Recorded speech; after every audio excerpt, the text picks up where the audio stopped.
சாம்பார் சாதம், தயிர் சாதம், வெரைட்டி ரைஸ் கூடலாம் வச்சு சாப்பிட்ற மாதிரி சூப்பரான கத்திரிக்காய் கிரேவி எப்படி செய்யலான்னு பார்க்கலாமா? ஒரு பேனில் ஆயில் ஊற்றி உளுந்து, சோம்பு, வெங்காயம், கருவேப்பிலை, தக்காளி இது எல்லாத்தையும் சேர்த்து நல்லா வதக்கிடுங்க. சின்ன வெங்காயம் இருந்தால் ஆட் பண்ணிக்கோங்க, டேஸ்ட் இன்னுமே நல்லாயிருக்கும். இது நல்லா வதங்கினதும் இதுக்கு தேவையான அளவு உப்பு போட்டு நல்லா மிக்ஸ் பண்ணிடுங்க. இப்போ வெட்டி வச்சுருக்க கத்திரிக்காயை இது கூட சேர்த்து ஒரு 50% இந்த எண்ணெயிலே வதங்குற மாதிரி வதக்கிடுங்க. இது வெந்ததுமே மஞ்சத்தூள், மிளகாய்த்தூள் இதை மட்டும் சேர்த்து நல்லா மிக்ஸ் பண்ணிவிட்டு தேவையான அளவு தண்ணி ஊற்றிக்கோங்க. தண்ணி ஊற்றி நல்லா வெந்ததுமே லாஸ்ட்டில் தேங்காய் கூட சோம்பு அரைச்சி ஊற்றி நல்லா மிக்ஸ் பண்ணிவிட்டு இறக்கணுன்னா சூப்பரான கத்திரிக்காய் கிரேவி ரெடி ஆயிரும்.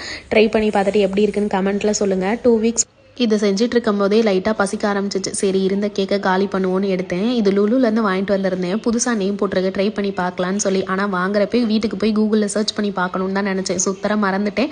கேக் பாக்ஸுமே காலி ஆகிடுச்சு. லாஸ்ட்டு ஒரு பீஸ் இருக்கிறப்ப எடுத்துகிட்டு கூகுளில் போய் சர்ச் பண்ணால் தான் தெரியுது பிராண்ட்னா தவிடுன்னு சொல்லி. அட பாவீங்களா, இன்னும் எதுலடா கேக் செய்வீங்க அப்படின்னு நினச்சிட்டு இப்போ தான் நான் ஃபஸ்ட் டைம் வந்து தவிடு கேக் சாப்பிட்டு பார்த்தேன். ஆனால் டேஸ்ட்லாம் நல்லா இருந்துச்சு. பேரை கேட்டோன்னு தான் கொஞ்சம் ஷாக்.